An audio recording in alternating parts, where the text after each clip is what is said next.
3-июль. Жакшы Кабар. Кудай бактылуу. Даңазалуу Кудайыбыздын мага ишенип тапшырган жакшы кабары. 1-Тимотей 1-бөлүм 11-аят. Жогорудагы кооз угулган сөздөр биз өтө көп колдонгондуктан маанилерине көңүл бурбай калган сөздөргө кирет. Бирок бул сөздөрдү тереңирээк изилдей келсек, Бактылуу Кудайдын даңкынын жакшы кабары деген сөз айкашы келип чыгат. Бул аятта кыргызчага даңазалуу деп которулган сөз түп нускада даңктуу дегенди эмес, бактылуу дегенди билдирет. Бактылуулук Кудайды даңктуу кылып турган негизги нерселердин бири. Элчи Павыл чексиз даңкка бөлөнгөн Кудайдын чексиз кубанычка бөлөнбөгөн Кудай болушун такыр элестете албайт. Чексиз даңктуу болуу, чексиз бактылуу болууну билдирет. Павылдын бактылуу Кудайдын даңкы деген сөздөрдү колдонушунун себеби Кудайдын бактылуу болушу аны даңктуу кылып турганында. Кудайды даңктуу кылып турган нерсе негизинен анын биз такыр элестете алгыс деңгээлде бактылуу болгондугу.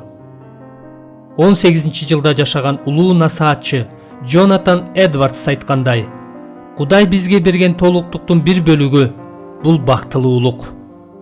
Бул бактылуулук Кудай өзүнөн ырахат жана кубаныч алганын билдирет. Ал жараткан тирүү жандардын бактылуулугу да ушундай. Жакшы кабардын маңызын түзүп турган нерселердин бири ушул. Павыл бактылуу Кудайдын даңкынын жакшы кабары дейт.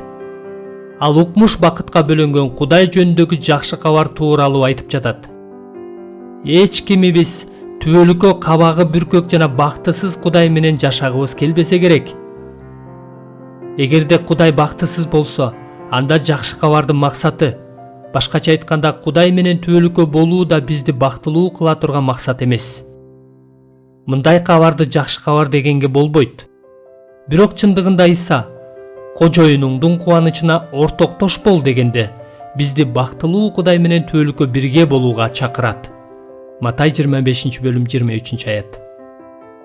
Жакандын жакшы кабарынын 15-бөлүм 11-аятында Иса мындай дейт.